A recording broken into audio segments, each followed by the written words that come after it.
Ganha até 250€ em free bets. ESC Online é outro campeonato.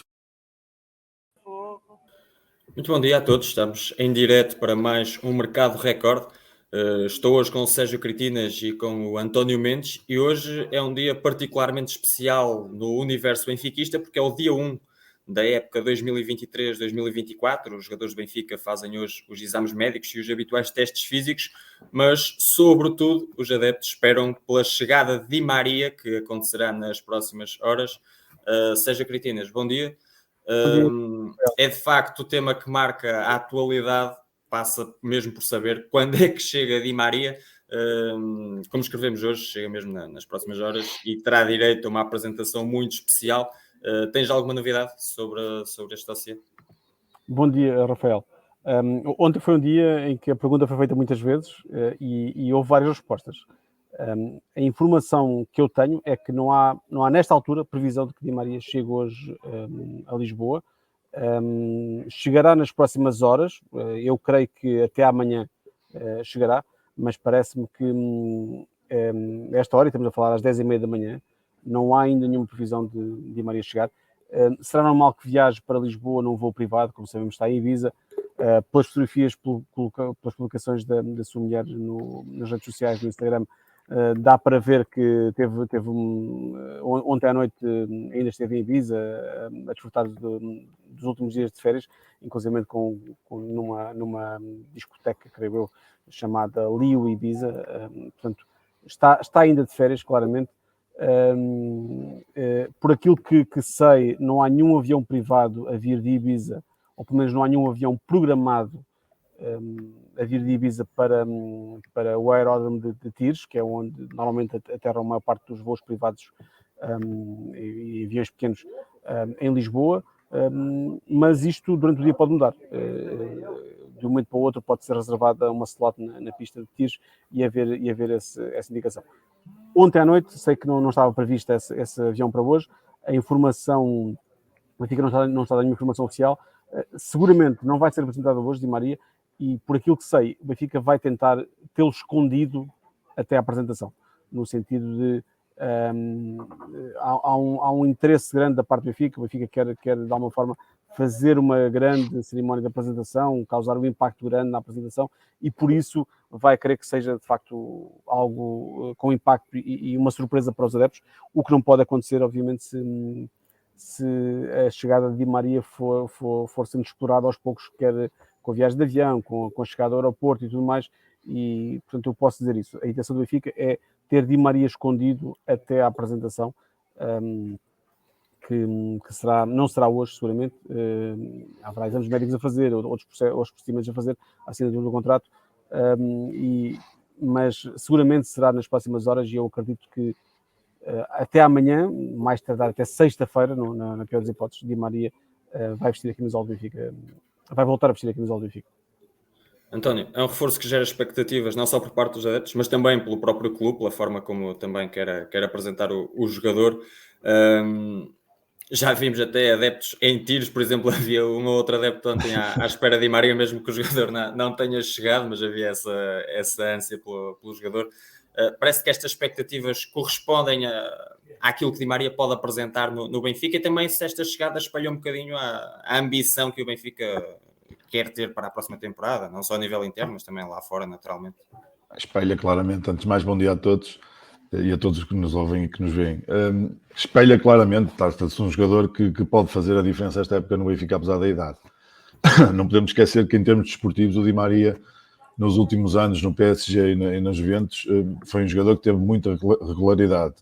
Ou seja, em 8 épocas, só numa época que não ultrapassou os 40 jogos. Portanto, a expectativa em termos desportivos aqui também é grande. Além do regresso de um jogador que foi muito querido no Benfica, que foi digamos que amado, que teve dificuldades no início da sua adaptação, mas depois provocou o que provocou, chegando ao Real Madrid e ao Manchester United antes do PSG. Portanto, trata-se aqui de uma jogada de antecipação do Benfica em relação a um jogador que ainda é craque, aliás, pelo que fez no último Mundial diz tudo, não é? E todos nós vimos o que ele fez, e que pode vir a dar muito ao Benfica. É um jogador que não é comparável, por exemplo, com a chegada do Draxler no ano passado. São circunstâncias completamente diferentes, E é um jogador que, se não tiver qualquer problema físico, é obviamente uma carta muito forte no baralho de Roger Smith, daí a aposta do Benfica nesse sentido. Esta expectativa toda à sua chegada é digamos que o chamado Fede Verde no meio disto tudo, porque mais importante do que isso é que ele esteja pronto para ir para o estágio em Inglaterra e que comece a época junto dos novos companheiros para poder logo dizer a Roger Smith se é ou não uma arma, ou é a arma que se espera para a época. Eu concordando já agora com o António, acho que há aqui outro lado que é preciso ter em consideração, nomeadamente perceber de que forma é que a contratação de Di Maria, que apesar das dúvidas em relação à chegada, está garantida para o Benfica, Di Maria vai ser ajudado do Benfica, até que ponto a contratação de Di Maria, dizia eu, pode ou não afetar de alguma forma um certo equilíbrio que há numa equipa de futebol, numa equipa campeã ainda por cima. Percebemos que há aqui muita coisa a mexer-se no Benfica, há dúvidas ainda, há muitas perguntas ainda por responder. Uma delas é a situação de Rafa, que nesta altura está muito longe de ter garantido a sua continuidade do Benfica, e muitas vezes este tipo de jogadores tem o seu risco, um jogador sobre o qual há muitas expectativas, é sempre mais difícil gerir a utilização do jogador destes, já com 35 anos, é preciso não esquecer isso, do que um jogador sem este estatuto de Di Maria. Portanto, acho que vai ser preciso alguma habilidade e sensibilidade também da parte de Roger Schmidt na gestão da equipa do balneário, na utilização de Di Maria, nas expectativas que os adeptos vão criar em relação a este jogador. Quer dizer, o Benfica contrata Di Maria, mas não está a contratar o Di Maria de 2010, nem o de 2012, nem o de 2013. Está a contratar o Di Maria de 2023, que está claramente numa fase descendente da sua carreira, apesar de como se viu na Juventus e no Mundial, ainda manter muitas qualidades muito interessantes. Mas o Benfica vai precisar de uma época inteira de muitos jogadores, e olhamos para o plantel atual, não é Draxler, Di Maria, lá está, Draxler lesionou-se em fevereiro, mas até fevereiro pouco contou na ideia de Schmidt, raramente foi titular, a verdade é essa, foi um jogador que até os adeptos tinham de alguma forma esquecido dos seus planos para o 11 titular, e com Di Maria isso não vai acontecer. Di Maria é um jogador que os adeptos esperam ver a jogar, que há uma expectativa grande para este jogador. E há ainda, não preciso esquecer, o Frederico Ornes, que tem jogado na linha de criativos atrás do ponta de lança, João Mário, há Rafa, há David Neres, há Sheldon Lupo, um jogador contratado em janeiro com grandes expectativas. Portanto, há aqui vários jogadores que estarão com a expectativa de serem utilizados, e só cabem 3 naquela posição. Eu não acredito que Ornes vá jogar no meio campo outra vez. Eu acho que aqui há um problema de excesso de boas soluções, digamos assim. Vai ser difícil para o Roger Smith definir isso, mas o Di Maria pode ser até uma boa solução em relação a um caso que apontaste, que é o caso de Rafa, e que eventualmente até ainda pode sair do Benfica, porque pode vir a ser ele um problema para resolver, não é? Ainda não sabemos como é que isso vai ser gerido. Se o Rafa sair, é um problema que acaba, não é? E o Benfica deixa de ter uma solução muito interessante também para a frente de ataque, mas tem sempre Di Maria para poder resolver essa ausência, digamos assim. Sim. E na temporada passada, ou seja, pegaste nesse ponto, na temporada passada, se calhar um dos pontos em que mais se criticava Roger Schmidt era por não rodar muito o 11, por também mexer pouco durante a partida. Agora ganha opções também no banco de suplentes perante este contexto. O Benfica que está Gonçalo Guedes, não estou a esquecer, o Gonçalo Guedes que vai para o Benfica também. Não sabemos quando é que estará apto a competir, mas durante a época vai ser mais uma opção. E já agora na época passada, apesar de não ter jogado assim tanto como isso, foi um jogador muito importante em vários momentos da época no Benfica. Inclusive tem Alvalade, o jogo em que se lesiona pela segunda vez, parece-me cuja entrada de Gonçalo Guedes foi muito importante naquele jogo. Está na origem do golo. Sim, e mexeu muito a forma como o Benfica estava a jogar na segunda parte. Sim. O Benfica que arranca hoje então a pré-temporada, como disse há pouco, e arranca com 30 jogadores, poderá vê-los no nosso site, os jogadores que chegaram a Seixal há pouco. Falta naturalmente Di Maria, mas também pode faltar aqui outro jogador, Jurasek, lateral esquerdo do Slavia de Praga. Poderá ser então este o substituto de Grimaldo, é um jogador que está quase fechado. Slavia pediu 15 milhões de euros primeiro, mas o negócio deverá fazer-se por volta dos 10 milhões de euros mais 2 por objetivos, ou seja, poderá ser um reforço tão consensual como poderia ser, por exemplo, Kerkez, que era o plano A para reforçar a ala esquerda do Benfica. Estas coisas, sobretudo quando se contratam jogadores de meios diferentes, de ambientes diferentes, só o tempo é que o dirá. Muitas vezes há grandes expectativas e no Benfica nos últimos anos aconteceu muitas vezes isso, investimentos fortes em jogadores, sobre os quais havia grandes expectativas e que não correram bem. Acho que muitas vezes o contexto é meio caminho andado. Acho que numa equipa confiante, em que as coisas estão a correr bem, é mais fácil qualquer jogador entrar. E o Jurasek é um jogador que é pedido de Roger Schmidt, é um jogador indicado por Roger Schmidt pela equipa técnica. Portanto, estamos a falar de um jogador que seguramente terá a confiança do treinador, que é meio caminho andado também para ele, para perceber que quando chegar ao Benfica, à partida, não vai ser olhado com desconfiança por parte do treinador, e isso é importante. Por aquilo que sei, a opção da estrutura do Benfica, a primeira opção era Carquês. Houve tentativas por Carquês, várias tentativas, foram meses a negociar Carquês. Creio que o negócio caiu de vez, em definitivo, na passada semana, há cerca de uma semana, quando depois das últimas conversas em que ainda havia alguma distância em relação às exigências do Aziz Alkmaar e também alguma distância em relação às exigências do próprio jogador e do pai do jogador, com que o Benfica tem negociado. E, portanto, nesta altura, Jurasek parece-me que será uma questão de tempo até assinar, embora o Slavia, por aquilo que sabemos, se mantenha bastante intransigente nas exigências de 15 milhões de euros. Eu creio que o Benfica vai ter que deixar uma porcentagem de passe grande. Ontem já se falava de uma proposta do Benfica de 10 milhões, deixando 15% com o Slavia de Praga. Pessoalmente será por aí a solução de deixar uma porcentagem de passe grande com o Slavia de Praga, porque o Benfica tem esta fama e algum proveito de valorizar muito os jogadores que contrata, como aconteceu com o Enzo Fernandes, por exemplo, na época passada, e isso será uma boa ajuda para convencer os checos. Temos também aqui várias perguntas dos nossos leitores, e já lá vamos, e convidamos os leitores também algumas a deixarem provocações já agora. algumas provocações também. Nomeadamente aqui de alguém que me está a dizer que uma opinião minha era ridícula. É o que é. mas já lá vamos. Mas primeiro António, há aqui também outra questão no mercado Benfica que passa por Morato. O Fulham fez uma proposta pelo defesa. O Benfica rejeitou essa oferta, até porque é um jogador com quem Roger Schmidt conta. E na temporada passada, Morato começou como titular, lesionou-se, acabou por perder o comboio para António Silva, mas nesta altura acaba por ser, se calhar diria eu, a alternativa direta à dupla titular, António Silva e Otamendi. Parece que o Benfica faz bem em manter o jogador. Faz bem, mas antes disso deixa-me só dar uma chega aqui em relação ao lateral esquerdo. Concordo em absoluto em tudo o que o Sérgio disse, só acho que ele se esqueceu de um pormenor muito importante. O próximo lateral esquerdo do Benfica tem um peso e uma responsabilidade muito grande, que é substituir um senhor que se chamava Grimaldo, ou que se chama Grimaldo, perdão. É verdade. E o peso que ele deixa neste plantel é muito grande. Portanto, qualquer que seja o jogador, vai ser sempre, é inevitável a comparação dos adeptos, da crítica sobre comparar em relação ao que fez o Grimaldo. Isso não vai ser fácil para qualquer um. Por isso é que eu acho, mas isto é uma opinião muito pessoal, que o Benfica devia apostar no lateral esquerdo sem qualquer margem de dúvida, já com mercado, ou seja, um lateral esquerdo já com peso. Eu sei que não é fácil, obviamente, contratar alguém dentro desses parâmetros, mas, por exemplo, estou-me a lembrar de um nome tipo Alex Telles, que já foi do Porto e que teve emprestado ao Sevilha e que também eventualmente se falou que poderia eventualmente vir. Seria um daqueles nomes que não deixaria dúvidas.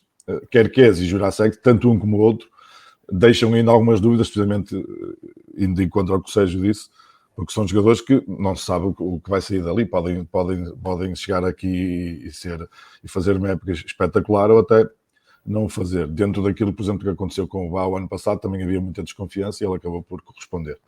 Em relação ao Morato. Em relação a isso, falaste de um nome interessante, Alex Telles.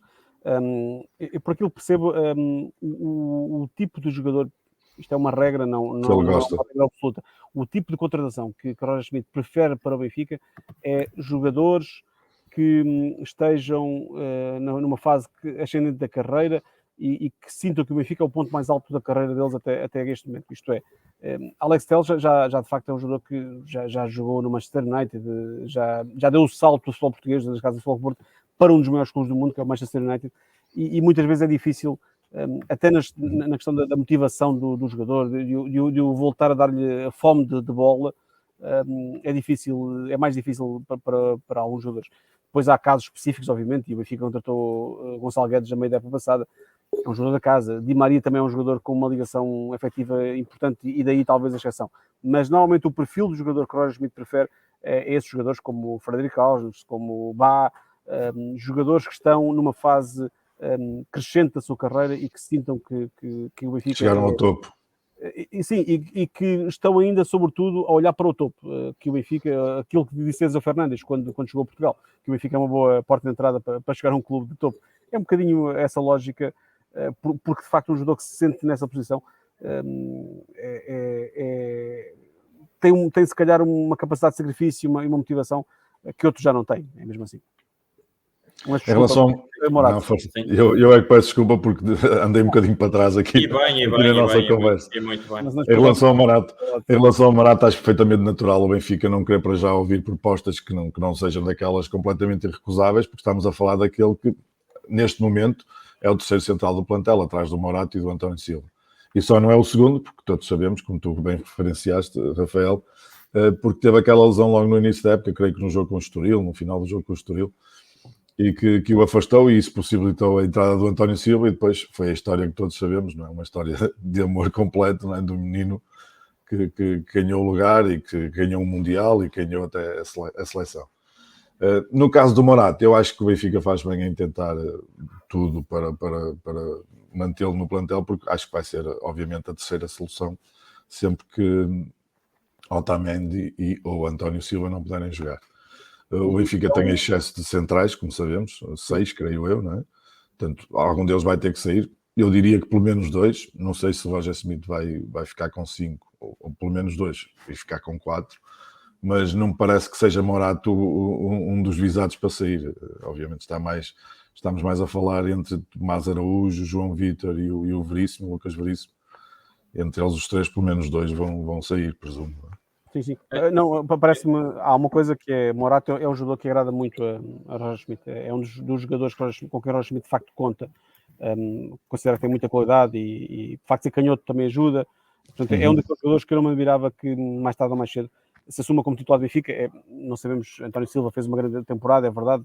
E Otamendi não dura para sempre também. Não? E Otamendi não dura para sempre, exatamente. É aquelas coisas que é um terceiro central em quem Schmidt confia imenso. E portanto vai ser sempre uma opção válida. E de facto essa questão dos excessos centrais, creio que o Lucas Veríssimo é claramente um dos que vai sair. Parece-me que não faz sentido ficar mais tempo quase sem jogar como no passado. Depois há o miúdo Tomás Araújo, que fez uma grande época no Gil Vicente, esteve muito bem no Gil Vicente, agora nem por isso no Europeu de 21, mas teve muito azar no primeiro jogo. O primeiro jogo foi correr mesmo muito mal.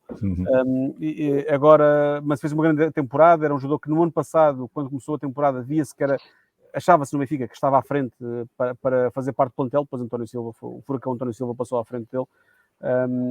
Mas é um jogador com qualidade e estou curioso para perceber se o Benfica o vai manter como quarto central, porque como tu, acho que não faz sentido o Benfica ter 5 centrais, ou se o vai emprestar novamente, porque não deve ficar sem jogar Tomás Araújo nesta fase da carreira. Aqui, como tinha dito, alguns comentários dos nossos leitores. Um leitor que diz que parece que Di Maria vai ajudar a ganhar a Liga dos Campeões. Não sei se com ironia, provavelmente. Já ganhou algumas, não é? É verdade. Também o Vítor Teixeira a perguntar se há a possibilidade de Di Maria ser um novo Cavani, ou seja, um negócio cair. Acho que seria preciso. A informação que temos é que não cai. Já está acertadíssimo os termos. Exatamente. E também o próprio Vítor deixa aqui uma pergunta interessante. Um jogador que também é seguido pelos adeptos benfiquistas. Se há hipótese de Henrique Araújo continuar no plantel, nesta altura tem muita concorrência. Gonçalo Ramos, Musa, o próprio Tenkstedt, portanto há aqui alguma concorrência por Henrique Araújo. Eu acho que tal como no caso do Tomás Araújo, do Tomás, o central, faria sentido o Henrique Araújo arranjar um clube com que lhe desse a possibilidade de jogar com mais regularidade. Isso não vai acontecer no Benfica este ano, por exemplo. E eu acho que lhe fazia bem jogar num clube português e era preciso o Benfica escolher bem o clube, isto é, um clube que tenha uma matriz de jogo mais defensiva, que coloque os avançados, se calhar, a jogar longe da baliza contrária, se calhar não interessa tanto ao momento de Henrique Araújo. Lembro que no ano passado uma das características que fez o Benfica ceder Paulo Bernardo, creio que foi Paulo Bernardo, ao Paços de Ferreira, foi precisamente o facto de olhar para o estilo de jogo de César Peixoto e perceber que era um treinador que era uma equipa com bola, que queria posse, queria jogar em apoio com qualidade, e não era daquelas equipas que tentava jogar à pesca, como nós dizemos, que era todos cá atrás fechadinhos e depois uns charutos na frente para ver se cai alguma coisa. Portanto, acho que o Benfica tem que escolher muito bem o clube e o próprio Recruz, o clube para onde vai jogar na próxima época.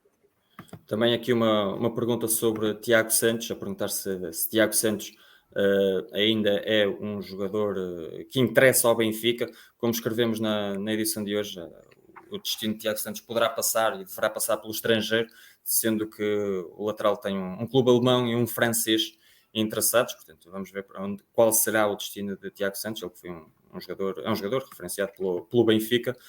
E aqui outro leitor que pergunta, e aproveitamos para fazer a ponte entre clubes, pergunta onde é que anda Gyökeres.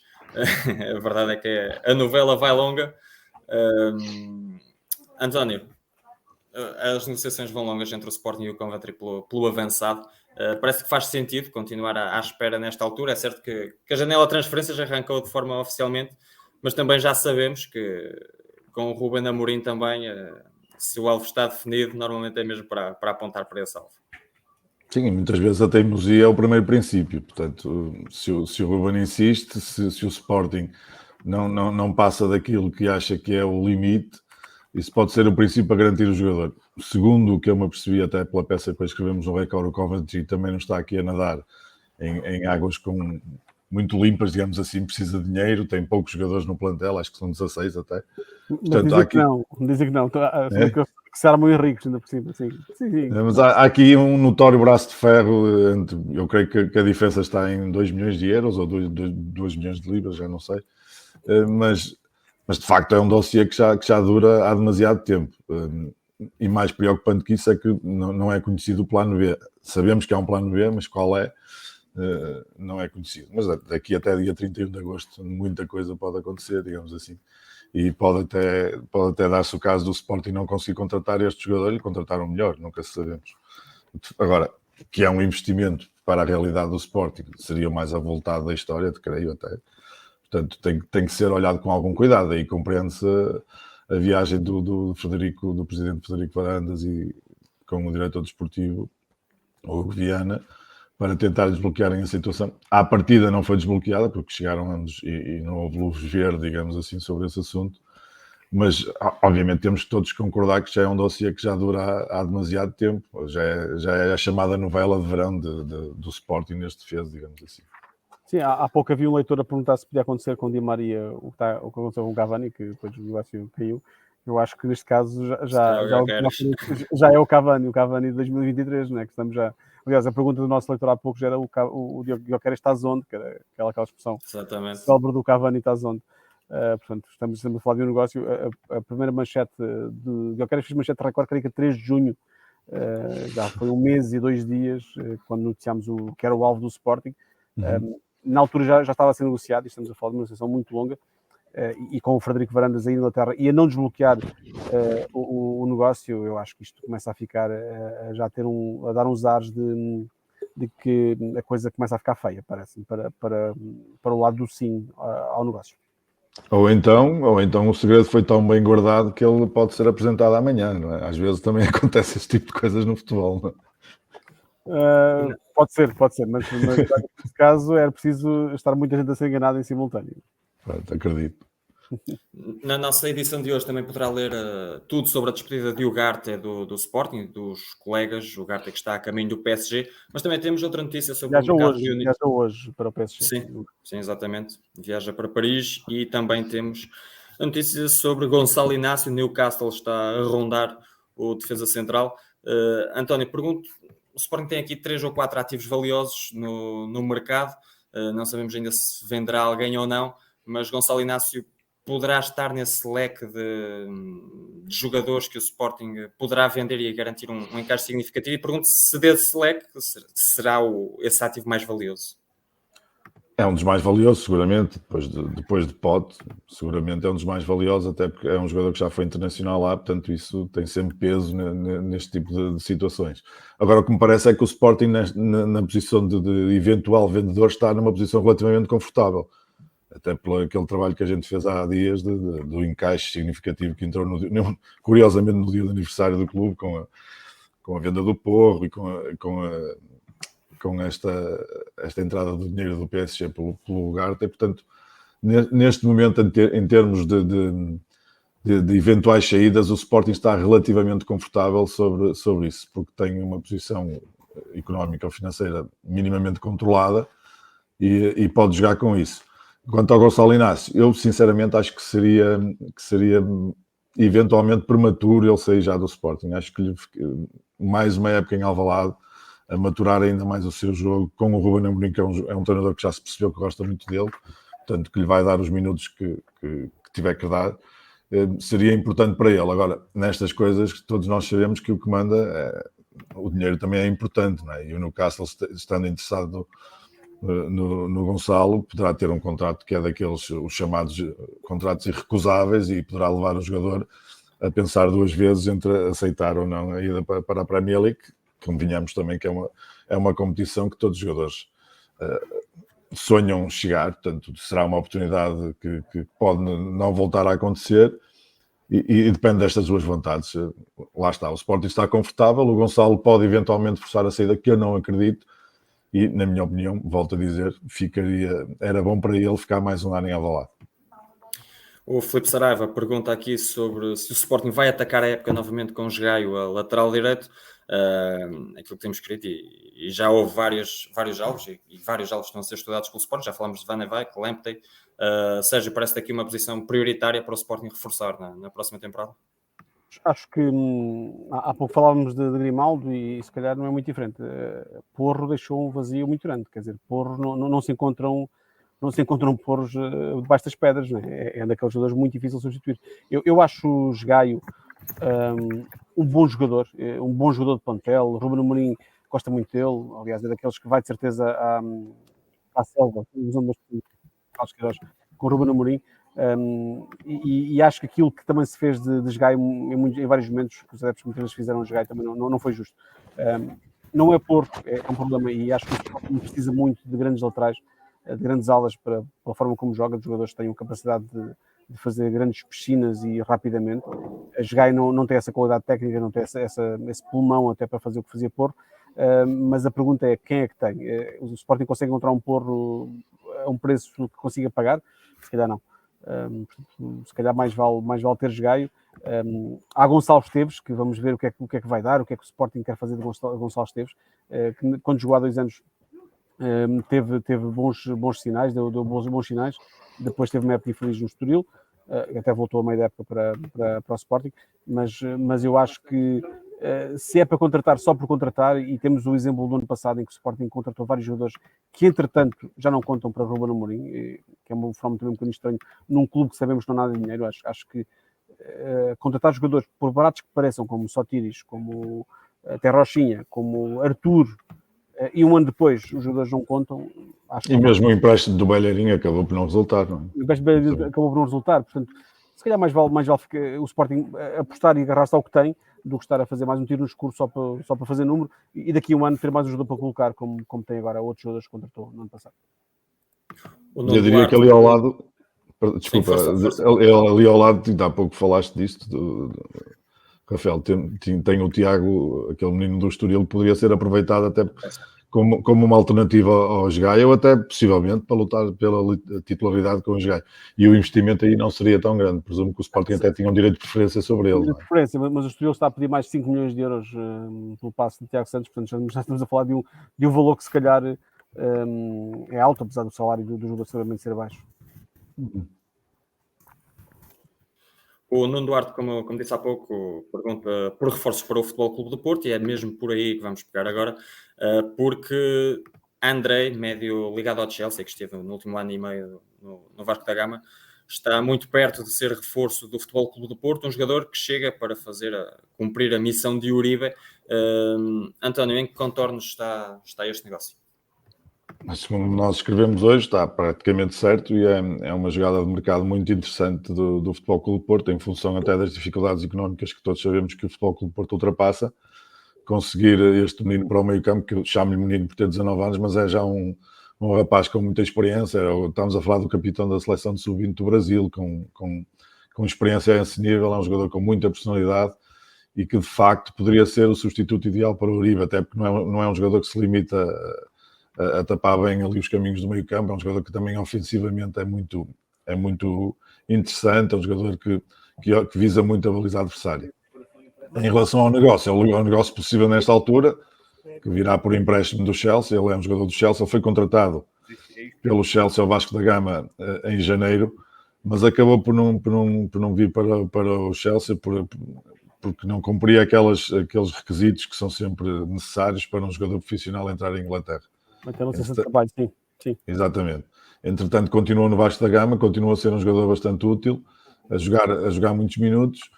E esta solução aqui encontrada, ele, segundo até os nossos colegas do Record do Porto escreveram, ele preparava-se até para ir já com o Chelsea para os Estados Unidos, para os estágios nos Estados Unidos, e terá ficado à espera da consumação deste negócio, olhando para o Futebol Clube do Porto como uma boa oportunidade, neste caso, de entrar no futebol europeu e numa porta que vai ter jogos Champions, que é sempre interessante. Portanto, poderá estarmos aqui com uma solução interessante para as duas partes, sendo que, para ser mais interessante para o Futebol Clube do Porto, era importante o Futebol Clube do Porto conseguir uma cláusula de compra, porque eventualmente poderemos estar aqui numa hipótese de valorização muito grande, que depois poderia ser aproveitada pelo Futebol Clube do Porto e contratar já o jogador no final da época. Acho que tocaste num ponto importante, de facto. Eu estava aqui a pensar, não faz sentido, na minha opinião, o Futebol Clube do Porto ficar com este jogador. Estamos a falar de um jovem que vai ter pessoalmente que ser adaptado, vai ter que passar passar no caminho um caminho duro até jogar como Sérgio Conceição vai querer. Não sei se faz sentido o Futebol do Porto estar de alguma forma a engordar Andrei Santos para depois o Chelsea levar um jogador feito, né? Ou o Futebol do Porto garante um empréstimo mais longo, por exemplo, 2 anos de empréstimo, já faz mais sentido, mas tem que garantir também, tentar garantir aí alguma valorização financeira pelo trabalho que necessariamente terá com o jogador, pela formação que vai ter que dar ao jogador. Isto aqui assim, eu lembro que o Porto fez isso muito bem com o Casemiro, que era um empréstimo de 2 anos. Sim. E depois o Real Madrid, para o recuperar ao fim do ano, teve que pagar ao Porto, teve que compensar ao Porto. Acho que terá que ser um negócio nestes termos, porque o Porto sabemos que não há dinheiro, é verdade, não há dinheiro para contratar caro, ou não haverá muito, pelo menos, mas também não pode ficar refém deste tipo de jogadores, estar a valorizar jogadores para os outros. Acho que tem que de alguma forma tentar garantir alguma mais-valia financeira com este negócio, se o conseguir efetivar. Inclusive, até estou aqui a ver, temos aqui uma pergunta de um leitor, o Vítor Teixeira, que pergunta se os empréstimos podem ter solução para garantir bons reforços ao Porto. Acho que é só no imediato. Acho que não resolve nada e mais, acho que até agrava o problema financeiro do Futebol do Porto a médio e longo prazo, porque os empréstimos são jogadores que não se valorizam, que não são ativos do clube. E o Futebol do Porto, ao ter jogadores emprestados, que até podem ser jogadores bons, vai estar a tapar os seus próprios ativos, a estar a escondê-los, e daqui a 2, 3 anos o problema mantém-se ou ainda é pior. Portanto, acho que neste momento, e todos conhecemos também o Sérgio Conceição, acho que a questão desportiva vai prevalecer. Acho que neste momento o Futebol Clube do Porto e o Sérgio Conceição em particular está a olhar para o que é que esta equipa pode render a nova época. E, por exemplo, este menino brasileiro e até o próprio espanhol que se fala, o Nico Gonzalez, inserem-se nessa política desportiva. Estamos a falar de 2 jogadores que podem vir a acrescentar algo à equipa, independentemente do negócio ser bom ou mau. Por exemplo, no negócio do Nico é claramente um mau negócio, porque ele nem sequer vem se chegar ao Futebol Clube do Porto, não vem com cláusula de opção de compra. Por isso é que eu acho que era fundamental e até decisivo, no caso do André, o Futebol Clube do Porto garantir isso, precisamente para se precaver numa eventual valorização suprema do jogador. Imagina que ele chega aqui e faz uma época fantástica e que joga os jogos todos da Liga dos Campeões e que aparecem um sem número de clubes interessados. Aí o Futebol Clube do Porto estaria seguro se tivesse essa cláusula. E passando já para o Nico, acho que nesse caso a aposta é meramente desportiva, é para um jogador que poderá eventualmente chegar aqui e acrescentar à equipa, tendo na mesma de passar por esse teste que todos os jogadores têm que passar, obviamente, para poderem ser úteis com Sérgio Conceição, e alguns deles demora sempre algum tempo, como todos sabemos, não é? Sim. E deixar a nota, já que estamos a falar de Futebol Clube do Porto, e como temos um cronista também conhecido adepto do Futebol Clube do Porto. Hoje é dia também de Miguel Sousa Tavares no Record. Um artigo interessante em que o nosso cronista fala dos gastos não só do Futebol Clube do Porto, mas também de Benfica, e pergunta também o que fizeram os clubes ao dinheiro, sendo que esta é a resposta que os seus adeptos querem saber e têm direito a saber. Estava aqui a tentar passar, mas aqui está o artigo de Miguel Sousa Tavares a ler, tanto na nossa edição em papel como na nossa edição online. Também deixar aqui uma nota de última hora, porque Tiago Tomás foi oficializado no Wolfsburgo, o jogador que vai render 8,8 milhões de euros ao Sporting, e no futuro poderá haver mais 1,5 milhões, consoante objetivos esportivos. Muito para ler na nossa edição online por agora. Amanhã, naturalmente, na edição impressa, mas ainda teremos mais uma edição do Mercado Record hoje, por volta das 7h30 da tarde. Continua a acompanhar-nos. Sérgio, obrigado pela tua presença. António, obrigado a ti. Obrigado. Obrigado naturalmente também aos nossos leitores pelas vossas perguntas, também por ajudarem a tornar aqui o programa dinâmico. Obrigado a todos e até à próxima. Bom dia. Bom dia.